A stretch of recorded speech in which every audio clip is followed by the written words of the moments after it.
adik-adik, bagaimana kabarnya? Luar biasa kan? Saatnya kita mau bersekolah minggu. Sebelumnya kita berdoa dulu ya. Tuhan Yesus, terima kasih Bapa buat berkat-Mu, buat kasih setia-Mu, buat kekuatan-Mu sepanjang minggu kemarin Tuhan. Hingga saat ini kami mau beribadah Tuhan. Sebelumnya Tuhan, Kau layakkan kami, ampuni segala dosa kami Tuhan. Terima kasih Tuhan, kiranya Roh-Mu yang Kudus menguasai hati pikiran kami, menguasai hati pikiran anak-anak-Mu dimanapun mereka berada. Dan kami mau beribadah hanya di dalam nama Yesus, haleluya, amin. Kita mau pujikan Yesus sahabatku.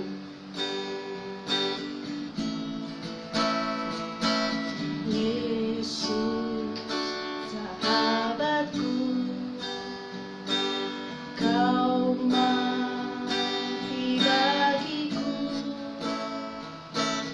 besar kasih-Mu,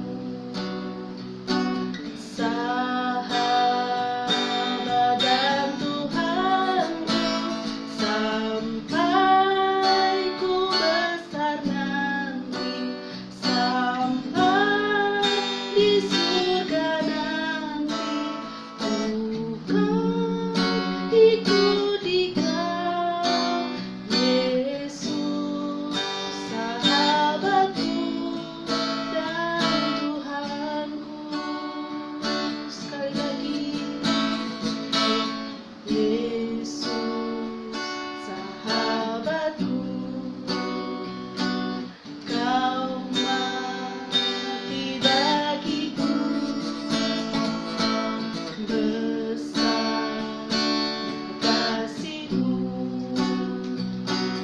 sahabat dan Tuhanku, sampai ku besar nanti, sampai di surga nanti. Bukan ingat di Kau, Yesus sahabatku dan Tuhanku, sampai ku besar nanti, sampai di surga nanti. Bukan ingat di Kau, Yesus sahabatku dan Tuhanku. Yesus sahabatku dan Tuhanku. Yesus sahabatku dan Tuhanku. Terima kasih Tuhan, terima kasih Bapa, karena Engkau adalah Allah yang sudah menjadi sahabat dan Tuhan bagi kami. Terima kasih Tuhan, terima kasih Yesus. Saatnya kami mau bersorak-sorai dalam nama Yesus, haleluya, amin. Kita pujikan daki-daki ya. Daki, daki, daki, daki gunung yang tinggi, turun, turun, turun, turun, turun mendalam, ku melewati padang rumput hijau membentang. Yesus besertaku, di kanan Kau ada, di kiri Kau ada, di atas dan di bawah.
pasti ada. Amin. Saatnya kita mau mendengarkan kebenaran firman Tuhan. Sebelumnya kita berdoa dulu ya.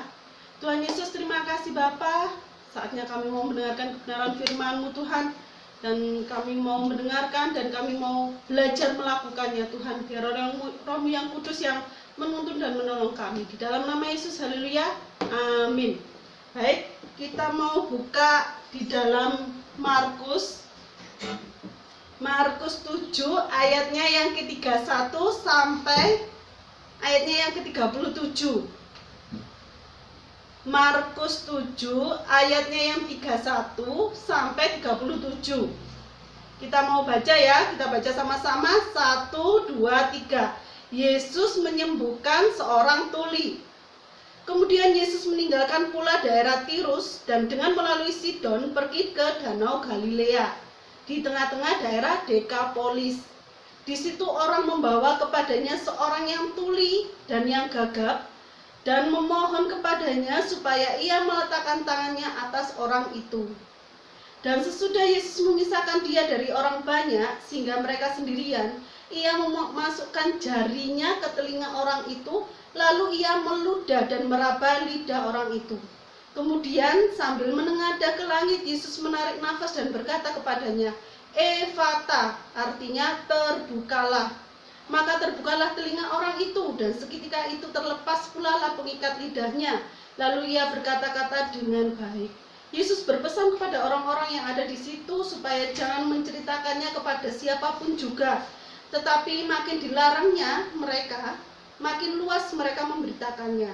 Mereka takjub dan tercengang dan berkata, ia menjadikan segala-galanya baik, yang tuli dijadikannya mendengar, yang bisu dijadikannya berkata-kata. Nah, sekarang Kak Septi mau minta kalian menutup telinga kalian. Apakah kalian mendengar, bisa mendengar saat telinga kalian ditutup dan ditekan? Mungkin kalian masih bisa mendengar, tetapi nggak jelas. Nah, itulah yang dialami oleh cerita Alkitab di sini, yaitu ada seorang tuli dan seorang tuli yang gagap.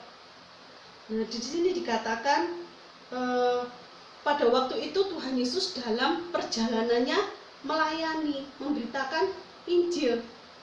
Dia berjalan cukup jauh dan sampailah dia di tengah-tengah daerah Dekapolis. Di situ sebenarnya Tuhan Yesus mau beristirahat. Coba kalian setelah bepergian jauh pasti merasakan yang namanya lelah, capek ya. Nah, begitu juga Tuhan Yesus. Dulu Tuhan Yesus jalan kaki, kalau enggak naik keledai kayak gitu ya. Tuhan Yesus lelah, Tuhan Yesus duduk. Tetapi tiba-tiba ada orang yang melihat bahwa Tuhan Yesus itu datang. Ada Tuhan Yesus datang di Dekapolis itu. Akhirnya dia berlari mencari saudaranya yang tuli dan gagap. Dia membawa saudaranya dan meminta kepada Tuhan Yesus untuk menyembuhkan orang yang tuli dan gagap ini. Dan apa yang dilakukan dan apa yang terjadi setelah bertemu dengan Tuhan Yesus? Ternyata orang yang tuli dan gagap itu disembuhkan, menerima mujizat. Nah, di sini membuktikan bahwa Tuhan Yesus itu memperhatikan orang-orang yang mau datang meminta tolong kepadanya. Tuhan Yesus mau melakukan mujizatnya. Tuhan Yesus mau memberikan kasih-Nya kepada orang-orang yang mau datang kepadanya yang membutuhkan bantuan. Begitu juga dengan kita. Tuhan Yesus adalah sahabat kita. Jadikan Tuhan Yesus itu sahabat kita, Tuhan kita. Tuhan mengerti apa yang menjadi keperluan kita. Seperti di sini Tuhan mengerti apa yang menjadi keperluan orang yang tuli dan yang gagap itu. Bahwa orang itu kepingin bisa mendengar dan berbicara dengan baik. Begitu juga dengan kita. Tuhan Yesus mengerti apa yang menjadi kebutuhan kita, apa yang menjadi persoalan kita saat ini. Misalnya adik-adik saat ini merasa takut karena mau ujian. Kira-kira bisa enggak ya? Atau adik-adik pernah merasakan mikir, aduh bisa enggak ya? Aku naik kelas enggak ya? Aku lulus enggak ya? Nah, di situ Tuhan Yesus mengerti. Tuhan Yesus tahu. Kayak ujian tadi ya, Tuhan Yesus di saat kita di duka, berduka, di saat kita menangis, di saat kita ketawa, Tuhan ada. Dimanapun, apapun kondisi kita, Tuhan ada untuk kita. Tuhan ada mau menjadi sahabat kita. Jadikan Tuhan Yesus sebagai sahabat kita. Saat kita butuh Tuhan, saat kita butuh bantuan, saat kita kesusahan, saat kita senang pun, jadikan Tuhan sebagai sahabat kita. Tuhan mengerti apa yang menjadi keperluan kita. Karena di sini dikatakan juga apa? Ia menjadikan segala-galanya baik. Apapun yang menjadi keperluan kita, Tuhan pasti memenuhi. Asal kita nomor satu percaya. Kita percaya, yakin, percaya bahwa Tuhan sanggup. Kalau kita bimbang, kira-kira bisa ya enggak? Bisa enggak ya? Kira-kira mampu enggak ya? Nah, kita enggak percaya, itu namanya. Seperti yang dilakukan orang yang tuli dan gagap tadi. Dia percaya, awalnya dia percaya, makanya dia datang kepada Tuhan. Yang pertama dia rasakan, dia percaya bahwa seorang Yesus sanggup, seorang Yesus mampu. Kemudian dia datang minta kepada Tuhan, pada Yesus untuk disembuhkan. Begitu juga kita harus percaya dulu, baru kita datang kepada Tuhan, berdoa, Tuhan, aku minta Tuhan, aku pingin Tuhan naik kelas, aku pingin Tuhan lulus. Pasti Tuhan kasih, karena itu merupakan kebutuhan kita. Dan Tuhan mau kita datang, kita percaya kepada Tuhan. Mau adik-adik percaya? Mau adik-adik menjadi sahabatnya Tuhan? Menjadikan Tuhan Yesus sahabat kita, apapun kondisi kita, baik kita sedih, susah, senang, apapun, jadikan Tuhan itu sebagai sahabat kita. Karena apa? Rancangan Tuhan adalah rancangan yang baik. Seumur hidup kita, sampai kita nanti dipanggil Tuhan, jadikan Tuhan Yesus sebagai sahabat kalian. Karena dialah satu-satunya sahabat yang mengerti keperluan kita. Satu-satunya sahabat yang mengerti masa depan kita. Dan menjadikan masa depan kita masa depan yang luar biasa. Kita baca ayatnya di dalam Yeremia 29. Yeremia 29 ayatnya yang ke-11. 1, 2, 3. Yeremia 29 ayatnya ke-11. Sebab aku mengetahui rancangan-rancangan apa yang ada padaku mengenai kamu. Demikianlah firman Tuhan, yaitu rancangan damai sejahtera dan bukan rancangan kecelakaan, untuk memberikan kepadamu hari depan yang penuh harapan. Amin. Nah, mulai sekarang adik-adik, jadikan Tuhan Yesus sebagai sahabat kalian. Jadikan Tuhan Yesus adalah satu-satunya orang yang mengerti kalian, satu-satunya Tuhan yang mengerti kalian. Seumur hidup kalian percaya bahwa Tuhan ada bersama kalian. Pasti masa depan kalian menjadi masa depan yang luar biasa di dalam Tuhan. Amin. Demikian firman Tuhan. Sebelum kita akhiri, kita mau berdoa terlebih dahulu. Tuhan Yesus, kami mau Tuhan, kami mau menjadikan Engkau satu-satunya sahabat kami Tuhan. Satu-satunya sahabat kami baik di dalam suka maupun duka Tuhan. Karena kami percaya Tuhan, rancangan-Mu adalah rancangan yang luar biasa. Karena kami percaya Engkau adalah satu-satunya Tuhan yang mengerti kami Tuhan. Apapun keadaan kami, Engkau mengerti Tuhan. Dan kami percaya Engkau yang memberikan rancangan yang terbaik buat masa depan anak-anak-Mu ini Tuhan.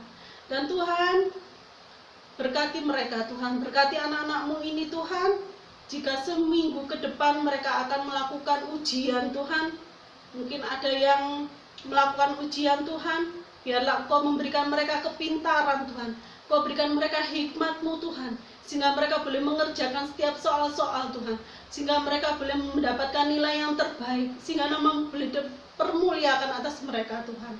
Dan kami percaya Tuhan, masa depan mereka indah di dalam tangan-Mu. Berkati kedua orang tua mereka Tuhan. Apapun yang kedua orang tua mereka lakukan, kerjakan, apapun yang menjadi usaha orang tua mereka Tuhan, Kau buat berhasil Tuhan. Kami percaya Tuhan, kami menjadi keluarga-keluarga yang luar biasa di dalam Engkau Tuhan. Tuhan berkati juga Bapak Ibu Gembala kami, berkati mereka, berkati pelayanan mereka Tuhan. Pakai mereka menjadi hamba-Mu yang luar biasa Tuhan, sehingga banyak jiwa yang datang kepadamu Tuhan. Terima kasih Tuhan, berkati kesehatan Bapak Ibu Gembala, sempurnakan lebih lagi Tuhan kesehatan dari Ibu Gembala kami Tuhan. Terima kasih Tuhan, terima kasih Bapak. Saatnya kami mengakhiri ibadah ini Tuhan, biarlah kasih-Mu, berkat-Mu, penyertaan-Mu senantiasa tercurah atas kami Tuhan seminggu ke depan. Hanya di dalam nama Yesus kami berdoa, haleluya, amin.